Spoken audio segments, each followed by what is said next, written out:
Là où j'ai grandi, il y a un mystérieux rocher d'où provient de nombreuses légendes. Eh oui, le rocher de Roquebrune fascine depuis bien avant le Moyen-Âge. Sa couleur caractéristique, ses nombreuses failles, fissures et autres grottes, sa forme étrange que l'on distingue à des kilomètres. Il y a tant de choses qui ont alimenté les fantasmes et les légendes pendant des siècles.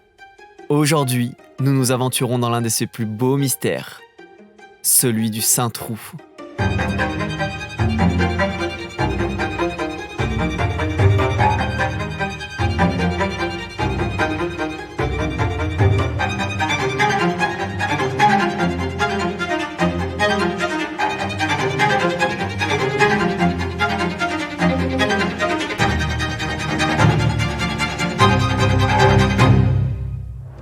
Lumos. Et donc voilà, vous l'aurez compris, aujourd'hui on se retrouve au rocher de Roquebrune pour une nouvelle exploration, une nouvelle aventure. Cet endroit est vraiment incroyable, il y a vraiment une ambiance particulière tout autour du rocher, ce qui a dû être à l'origine de toutes les croyances au fil du temps. Je vous conseille vraiment d'aller y faire un tour si vous êtes de passage dans le Var. C'est pas une promenade de santé, mais ça a été super bien équipé par la commune. Il y a tout ce qu'il faut où il faut pour être en sécurité jusqu'au sommet. D'ailleurs, je vous laisse quelques liens de randonnée dans la description avec différents niveaux de difficulté, comme ça vous pourrez juger par vous-même ce qui vous intéresse le plus. Et d'ici quelques semaines, on vous sortira une prochaine vidéo où on vous emmènera au sommet par un chemin bien sympa. Sommet. En attendant, aujourd'hui on va se concentrer sur le Saint-Trou dont je vais vous raconter la légende. Il en exista bien des différentes au fil des siècles, mais la plus connue fut la version chrétienne. Elle y raconte l'histoire d'une jeune femme venue dans la région pour y mener une existence angélique.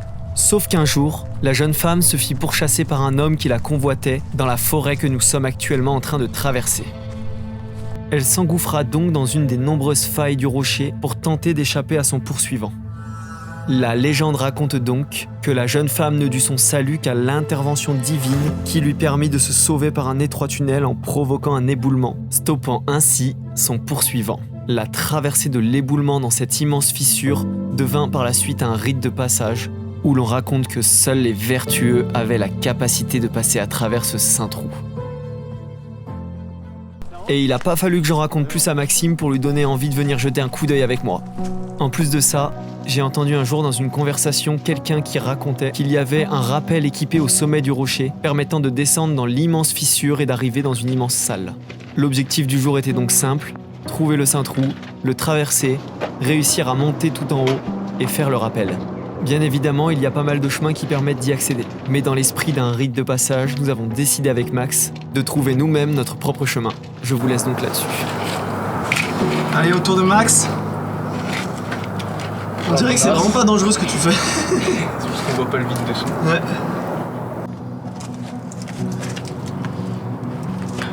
1, 2, 3.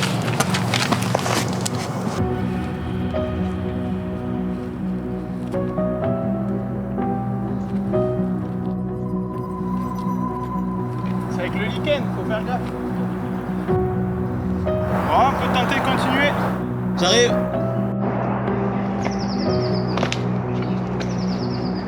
Ah bon.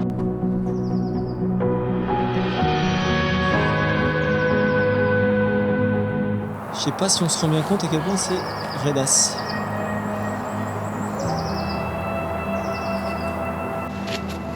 Ah, d'ici ça a l'air vraiment simple. Hein. Enfin, sur l'écran en plat. Mais avec mes yeux, c'est pas pareil. Eh, c'est même un petit challenge, puisqu'avec la mousse... Ouais, et le sac. Bon, si vous connaissez l'animal, quand Maxime dit que ça met un petit challenge, ça veut dire que ma vie est en danger. Donc je lui fais sortir la corde. Allez, tu vas monter dans la canopée. Petit nœud de chaise des familles. Voilà. Et je suis bien content.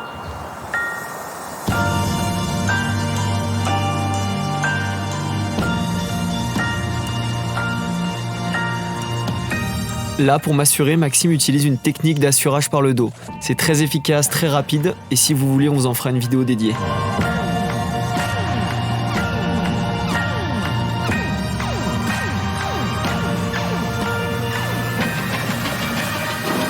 En plus, ça glisse ça aussi.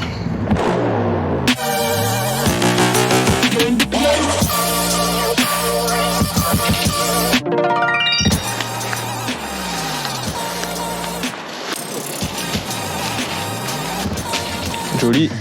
Belle technique.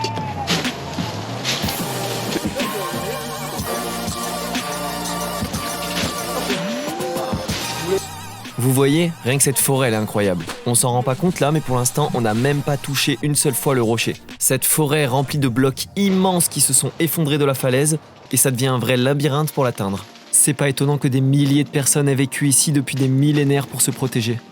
On continue donc de se frayer un chemin à travers ces géants de pierre pour bientôt atteindre l'entrée. Je pense que ça doit être un coin. Normalement, ça doit ressembler à une grosse fissure, mais. Les grosses fissures, il y en a partout. Il y a des blocs de partout, tu sais jamais où tu peux rentrer ou pas. Ouais. Stylé! Franchement, on dirait vraiment l'entrée d'un tombeau. Et voilà, nous voilà enfin face à cette immense fissure qui sert d'entrée pour le Saint-Trou. Sa taille est clairement impressionnante, elle fait plusieurs dizaines de mètres de haut. Et c'est vraiment fou de se dire qu'elle permet de traverser tout le rocher de long en large.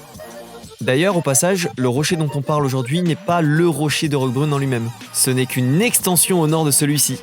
Et ouais, je vous avais dit qu'il était immense. Mais ça fera l'objet d'une autre vidéo. Faut sortir les lampes. Lumos. Ouais. Sacré longue torche.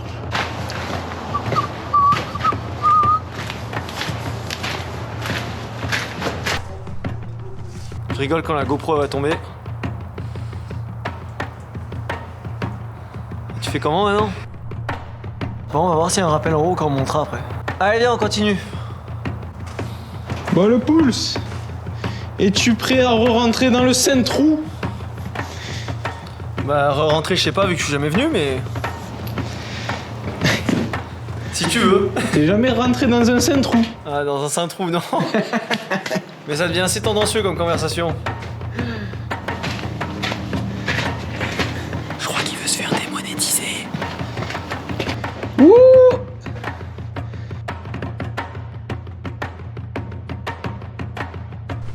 Eh, j'ai du mal à passer, hein.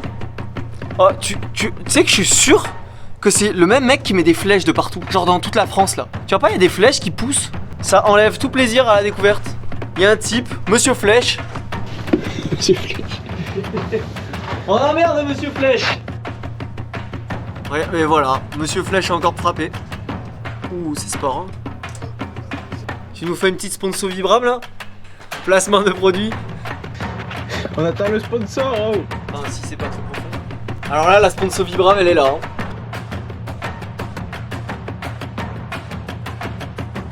Bon, Monsieur Flèche, je vais essayer de vous montrer le passage. On vient de là pour aller en enfer. Qu'est-ce qu'on s'amuse. Monsieur Kikou. Monsieur quoi? Kikou. C'est qui Monsieur Kikou? Celui qui fait des tags dans les grottes. S'il y avait une vanne, j'ai pas compris. Trop drôle, mec. Tu sais là où t'as été malin? C'est que toi t'as pas gardé ton baudrier. Je déteste avoir mon baudrier. Ouais, ça gêne pas mal.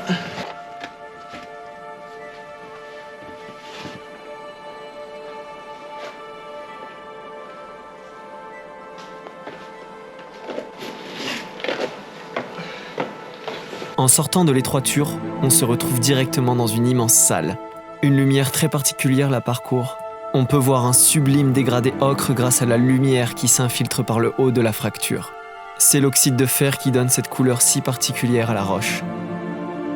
C'est la fin de notre rite de passage, mais que le début de notre aventure. Peut-être que maintenant la montagne nous laissera donc trouver l'accès jusqu'à son sommet. Après un repérage en drone, on trouve un potentiel accès de l'autre côté du rocher. Cela nous permettra de traverser les gorges qui nous avaient attiré l'œil sur les photos satellites. Il ne nous restera plus qu'à traverser le rocher pour trouver le potentiel rappel dont j'avais entendu parler. Bon, là on vient de sortir de la grotte et maintenant l'objectif c'est... Petit rappel après le boyau. Petit rappel si on le trouve. Parce que voilà, on sait pas trop où c'est. On sait même pas s'il y en a en fait. On a ouï dire. Si vous voyez un rappel c'est qu'on l'a trouvé, si vous en voyez pas c'est qu'on l'a pas trouvé. Plus on avance dans cette aventure, et plus je me dis qu'il y a vraiment quelque chose de particulier ici. On n'a pas vraiment fait beaucoup de kilomètres et j'ai déjà l'impression d'avoir changé 3 fois d'univers.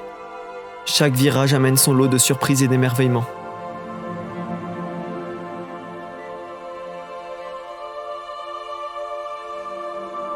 J'ai vu beaucoup de films imitant des décors venus d'une autre planète, bien moins réussis que cela.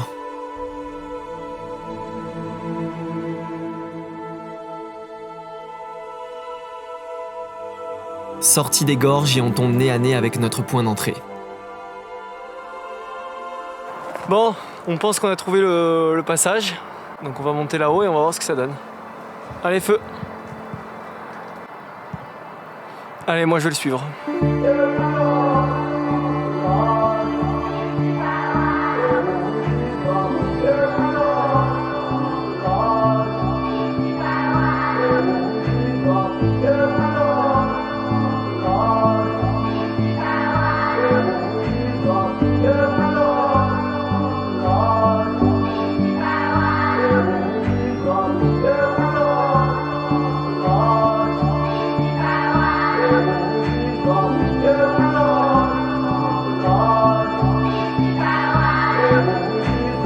Bon les poules, on a trouvé Petit rappel. le Graal. On va pouvoir y partir, on va explorer un peu avant. Si on a assez de cordes, hein. Mais ouais, la problématique est là. N'étant pas un rappel recensé, on n'a aucune idée de la longueur. Du coup, ça va peut-être finir sur la remontée sur corde. C'est surtout que moi on m'a vendu un rappel qui descendait dans une grotte. Et là c'est pas trop une grotte, tu vois. Vraiment qu'un jour il y avait un toit et qu'il s'est effondré, mais... Bon, après réflexion, on est sûr que le rappel qu'on a trouvé là, c'est pas celui qu'on cherche. Comme Maxime il part en éclaireur, là je vais faire quelques petits plans de drone pour repérer. Et après je le rejoins et j'espère qu'on va le trouver là-bas. Voilà, c'est parti.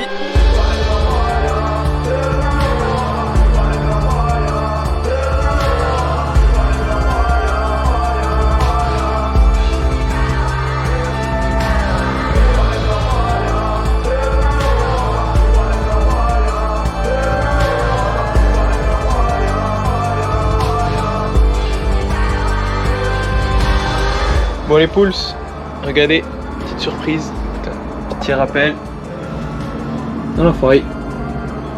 De mon côté, je reçois un petit coup de radio de Maxime pour m'annoncer la nouvelle, et je m'empresse donc de ranger le drone et de le rejoindre.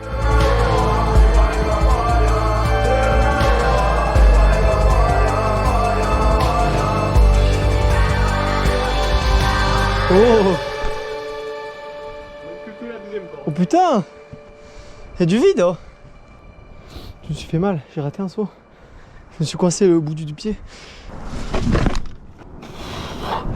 Le parcours, c'est pas pour toi. Non, clairement pas. Bon, Maxime est prêt. On est prêt, relais sécurisé, Voilà.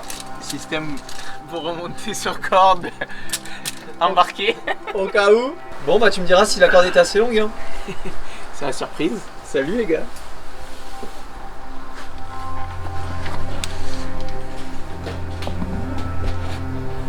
Salut les pigeons! Oh, ce tas de... Oh, il y a des œufs! Prends-les, on a rien à manger pour ce midi. Donc on vérifie bien que tout est bon. Tout que tout est fermé.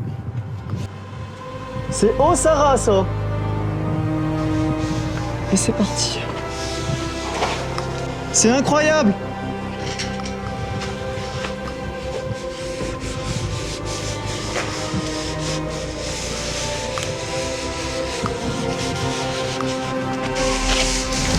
Oh, attention! Et on est où? Dans la grande salle. T'es sûr, je reconnais pas? Mais celle de la fin.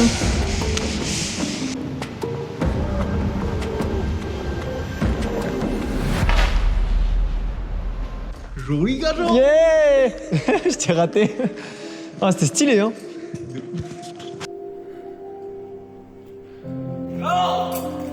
Et la corde!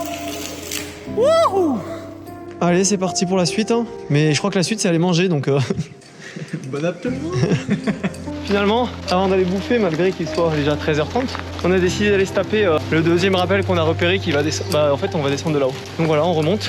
Parce que ça, c'était bien stylé. Ça nous a coupé l'appétit, tellement c'était cool. On a tellement de déter. Et comme ça, on finira cette vidéo sur petit plan descente en rappel, tout de suite.